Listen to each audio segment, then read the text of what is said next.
Қазақ эпос ұлттық жобасы тұлпар мініп туалған байқауына Қызылорда облысы бойынша 294 мектептен 2741 оқушы, 1355 мұғалім өтінім берді.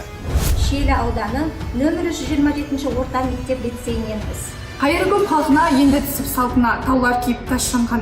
Жайлау көздігөлді жайлаған қалың құшақ жағалайды. Елуге жасы келгенде, көзімді ашпай түнеге, өтемін бе дегенде.